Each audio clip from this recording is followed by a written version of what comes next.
ॐ कौसल्या सुप्रजा रामपूर्वा सन्ध्या प्रवर्तते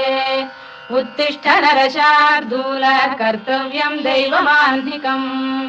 कौसल्या सुप्रजा रामपूर्वा सन्ध्या प्रवर्तते उत्तिष्ठ नरशार्दूल कर्तव्यं दैवमाह्निकम् उत्तिष्ठोत्तिष्ठ गोविन्द उत्तिष्ठ गरुडध्वज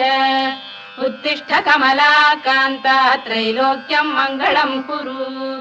उत्तिष्ठोत्तिष्ठ गोविन्द उत्तिष्ठ गरुडध्वज उत्तिष्ठ कमलाकान्ता त्रैलोक्यं मङ्गलं कुरु मातः समस्त जगतां मधुकैटभारेः वक्षो विहारिणि मनोहर दिव्यमूर्ते श्रीस्वामि निःश्रित जनप्रियदानशीले श्रीवेङ्कटेश दयिते तव सुप्रभातम् मातः समस्त जगतां मधुकैटभारेः वक्षो विहारिणि मनोहर दिव्यमूर्ते श्रीस्वामि निःश्रित जनप्रियदानशीले श्रीवेङ्कटेश दयिते तव सुप्रभातम् तव सुप्रभातमरविन्दलोचने भवतु प्रसन्नमुखचन्द्रमण्डले विधिशङ्करेन्द्रवनिताभिरर्चिते वृषशैलनाथ दयिते दयानिधे अत्र्यादिसप्तऋषयः समुपास्य सन्ध्याम् आकाशसिन्धुकमलानि मनोहराणि आदाय पादयुगमर्चयितुम् प्रपन्नाः शेषाद्रिशेखर विभो तव सुप्रभातम् पञ्चाननाब्ज भव षण्मुखवासवाद्याः त्रैविक्रमादिचरितम् विबुधास्तुवन्ति भाषापतिः पठति वासरशुद्धिमारात् शेषाद्रिशेखर विभो तव सुप्रभातम् ईषत्प्रफुल्ल सरसीरुहनारिकेलपूगद्रुमादिसुमनोहर पालिकानाम् आवाति मन्दमनिलः सह दिव्यगन्धैः शेषाद्रिशेखर विभो तव सुप्रभातम् उन्मील्य नेत्रयुगमुत्तम पञ्जरस्थाः पात्रावशिष्ट कदलीफलपायसानि भुक्त्वा सलीलमथकेलिशुकाः पठन्ति शेषाद्रिशेखर विभो तव सुप्रभातम् तन्त्री प्रकर्ष मधुरस्वनया विपञ्च गायत्यनन्दचरितम् तव नारदोऽपि भाषा समग्रमसत्करचार रम्यम् शेषाद्रिशेखर विभो तव सुप्रभातम् भृङ्गावळी च मकरन्दरसानुविद्ध झङ्कारगीत निनदैः सह सेवनाय गिर्यात्युपान्त सरसी कमलोदरेभ्यः शेषाद्रिशेखर विभो तव सुप्रभातम् योषा गणेन वरदध्नि विमथ्यमाने घोषालयेषु दधिमन्थन तीव्र घोषाः रोषात् कलिम् विदधते ककुभश्च कुम्भाः शेषाद्रिशेखर विभो तव सुप्रभातम् पद्मेश मित्र शतपत्र गतालिवर्गाः हर्तुम् श्रियम् कुवलयस्य निजाङ्गलक्ष्म्या भेरी निनादमिव बिभ्रति तीव्रनादम् शेषाद्रिशेखर विभो तव सुप्रभातम् श्रीमन्नभीष्टवरदाखिल लोकबन्धो श्री श्रीनिवास जगदेक दयैक सिन्धो श्रीदेवतागृह भुजान्तल दिव्यमूर्ते श्रीवेङ्कटाचलपते तव सुप्रभातम् श्रीमन्नभीष्टवरदाखिल लोकबन्धो श्री श्रीनिवास जगदेक दयैक सिन्धो श्रीदेवतागृह भुजान्तर दिव्यमूर्ते श्रीवेङ्कटाचलपते तव सुप्रभातम् श्रीस्वामि पुष्करिणिकाप्लव निर्मलाङ्गाः श्रेयोर्थिनो हर विरिञ्च सनन्दनाद्याः द्वारे वसन्ति वरवेत्र हतोत्तमाङ्गाः श्रीवेङ्कटाचलपते तव सुप्रभातम् श्रीशेषशैल गरुडाचल वेङ्कटाद्रिनारायणाद्रिवृषभाद्रिविषाद्रिमुख्याम् आख्याम् त्वदीय वसतेरनिशम् वदन्ति श्रीवेङ्कटाचलपते तव सुप्रभातम् सेवा परा शिव सुरेश कृशानुधर्म रक्षोऽम्बुनाथ पवमान धनाधिनाथाः बद्धाञ्जलि प्रविलसन् निज शीर्षदेशाः श्रीवेङ्कटाचलपते तव सुप्रभातम् घाटीषु देवि खगराज मृगाधिराज नागाधिराज गजराज हयाधिराजाः स्वस्वाधिकारमहिमाधिकमर्थयन्ते श्रीवेङ्कटाचलपते तव सुप्रभातम्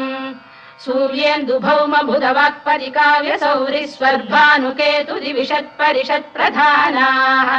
त्वद्दासदासचरमावधिदासदासाः श्रीवेङ्कटाचलपते तव सुप्रभातम्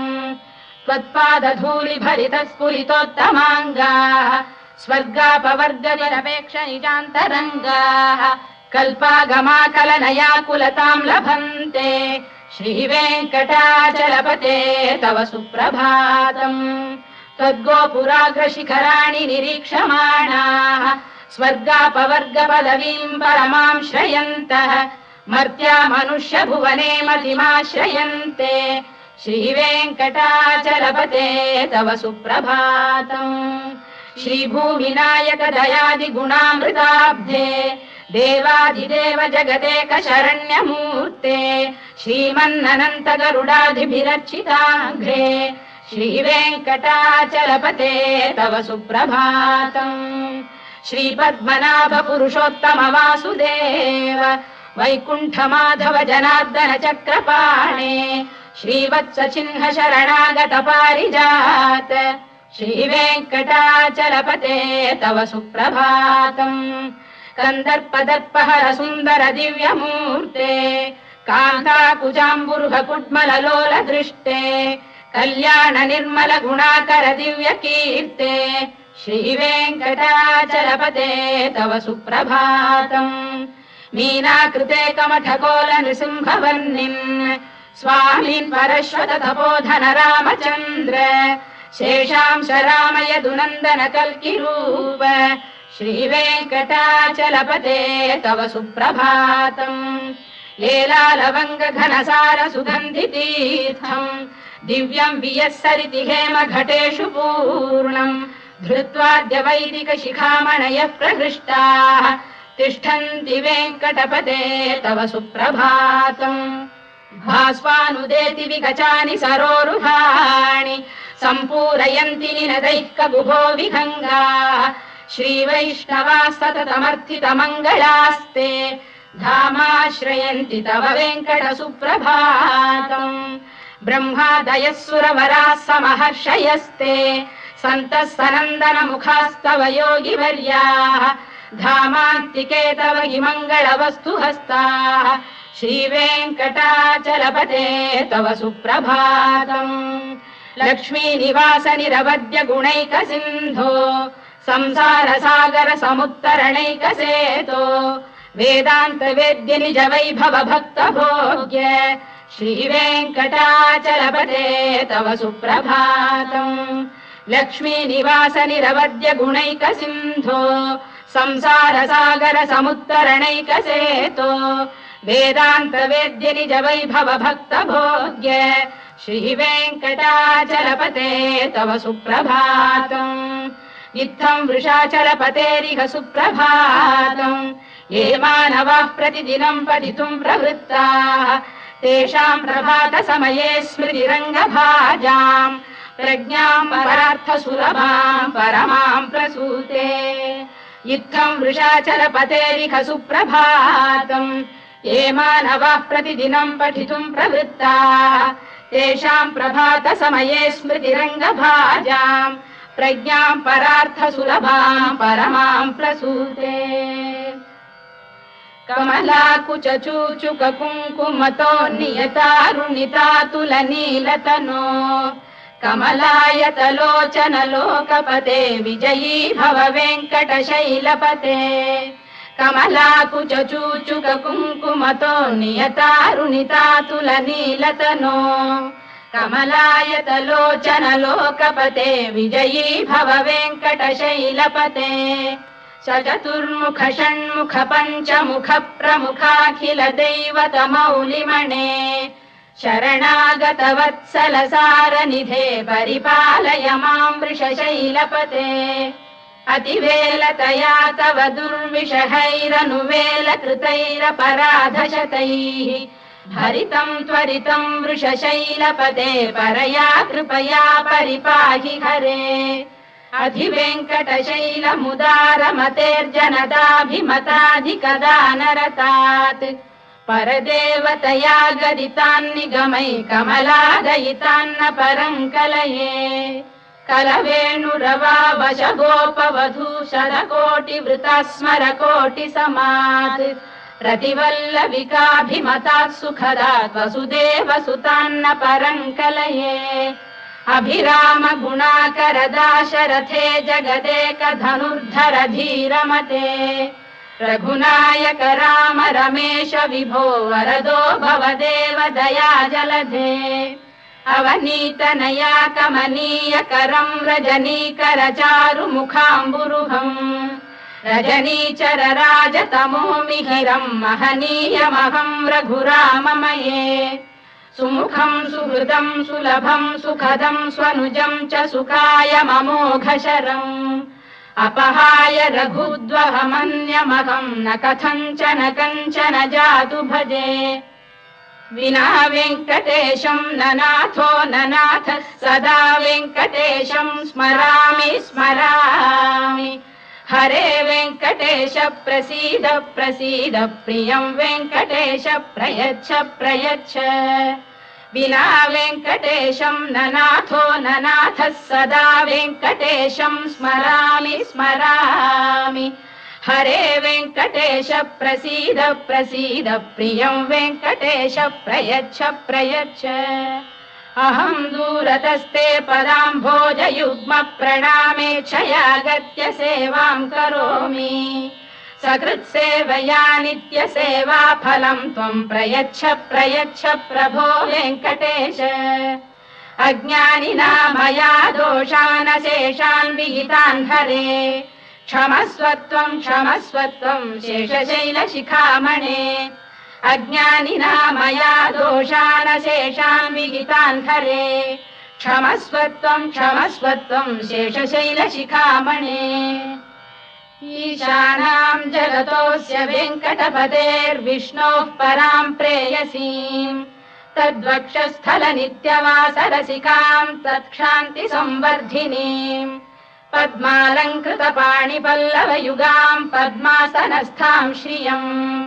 वात्सल्यादिगुणोज्ज्वलां भगवतीं वन्दे जगन्मातरम् ईशानां जगतोऽस्य वेङ्कटपतेर्विष्णोः परां प्रेयसीम् तद्वक्षस्थलनित्यवासरसिकां तत्क्षान्तिसंवर्धिनीम् पद्मालङ्कृतपाणिपल्लवयुगां पद्मासनस्थां श्रियम् वात्सल्यादिगुणोज्ज्वलां भगवतीं वन्दे जगन्मातरम् श्रीमन्कृपाजलनिधे कृत सर्वलोक सर्वज्ञ शक्तनत वत्सल सर्वशेषिन् स्वामिन् सुशील सुलभाश्रित पारिजात श्रीवेङ्कटेश चरणौ शरणं प्रपद्ये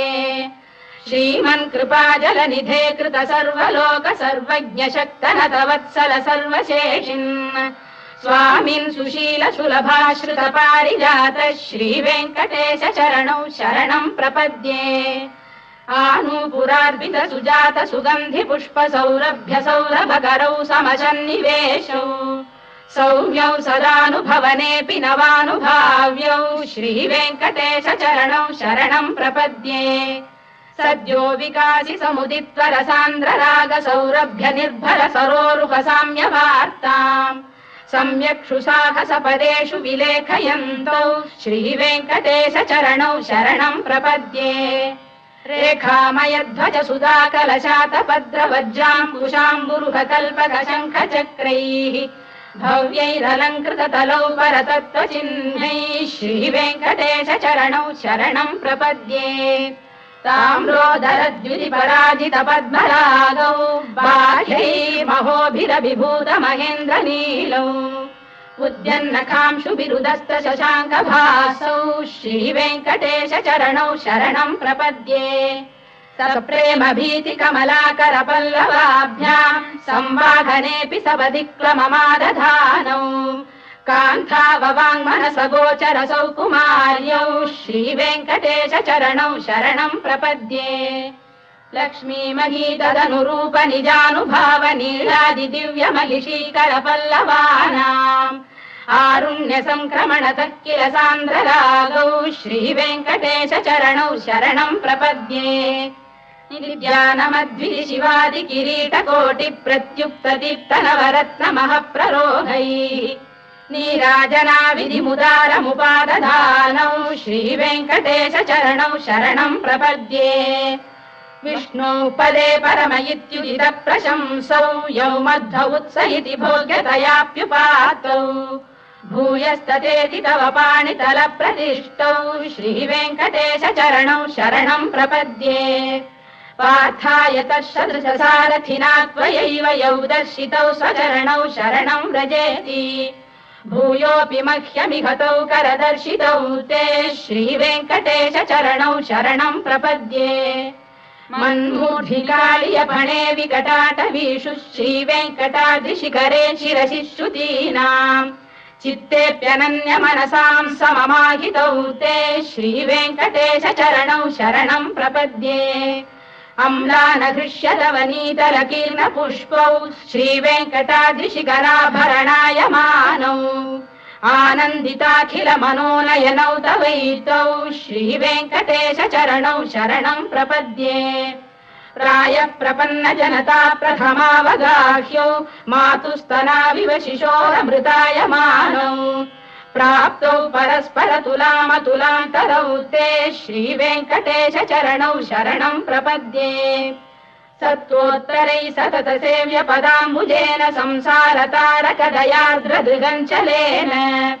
सौम्योपयन्तृमुनिना मम दर्शितौ ते श्रीवेङ्कटेश चरणौ शरणम् प्रपद्ये सत्त्वोत्तरै सतत सेव्य पदाम्बुजेन संसारतारकदयार्द्रदृगञ्चलेन सौम्योपयन्तृमुनिना मम दर्शितौ ते श्रीवेङ्कटेश चरणौ शरणम् प्रपद्ये श्रीशश्रिया घटिकया त्वदुपाय भावे प्राप्ये त्वयि स्वयमुपेय दया स्फुरन्त्या नित्याश्रिताय निरवद्य गुणाय तुभ्यम् स्याम् किङ्करो वृषगिरीश न जातु मह्यम् श्रीशश्रिया घटिकया त्वदुपाय भावे प्राप्ये त्वयि स्वयमुपेय दया स्फुरन्त्या नित्याश्रिताय निरवद्य गुणाय तुभ्यम् स्याम् किङ्करो वृषगिरीश न जातु मह्यम् श्रियकान्ताय कल्याण निधये निधयेऽर्थिनाम् श्रीवेङ्कटनिवासाय श्रीनिवासाय मङ्गलम् श्रियकान्ताय कल्याण निधये निधयेऽर्थिनाम् श्रीवेङ्कटनिवासाय श्रीनिवासाय मङ्गलम् लक्ष्मी सविभ्रमालोक सुभ्रू विभ्रम चक्षुषे चक्षुषे सर्वलोकानाम् वेङ्कटेशाय मङ्गलम् श्रीवेङ्कटाद्रिशृङ्गाग्रमङ्गलाभरणाङ्ग्रये मङ्गलानाम् निवासाय श्रीनिवासाय मङ्गलम् सर्वावयव सौन्दर्य सम्पदा सर्वचेतसाम् सदा सम्मोहनायास्तु वेङ्कटेशाय मङ्गलम् नित्याय निरवध्याय सत्यानन्द चिदात्मने सर्वान्तरात्मने श्रीमद्वेङ्कटेशाय मङ्गलम् स्वतः सर्वविदे सर्वशक्तये सर्वशेषिणे सुलभाय सुशीलाय वेङ्कटेशाय मङ्गलम् परस्मै ब्रह्मणे पूर्णकामाय परमात्मने प्रयुञ्जे परतत्त्वाय वेङ्कटेशाय मङ्गलम् आकालतत्त्वमशान्तमात्मनामनुपश्यताम् अतृप्त्यमृतरूपाय वेङ्कटेशाय मङ्गलम् प्रायः स्वचरणौ पुंसाम् शरण्यत्वेन पाणिना कृपया दिशते श्रीमद्वेङ्कटेशाय मङ्गलम् दयामृततरङ्गिण्यास्तरङ्गैरिव शीतलैः अभाङ्गैः सिञ्चते विश्वम् वेङ्कटेशाय मङ्गलम्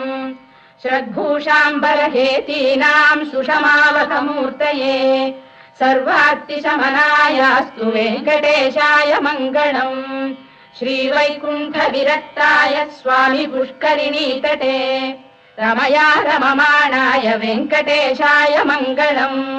श्रीवैकुण्ठविरक्ताय स्वामी पुष्करिणीतटे रमया रममाणाय वेङ्कटेशाय मङ्गलम्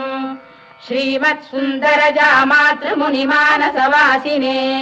सर्वलोकनिवासाय श्रीनिवासाय मङ्गलम् मङ्गलाशासनपरैर्मदाचार्य पुरोगमैः सर्वैश्च पूर्वैराचार्यैः सत्कृतायास्तु मङ्गलम्।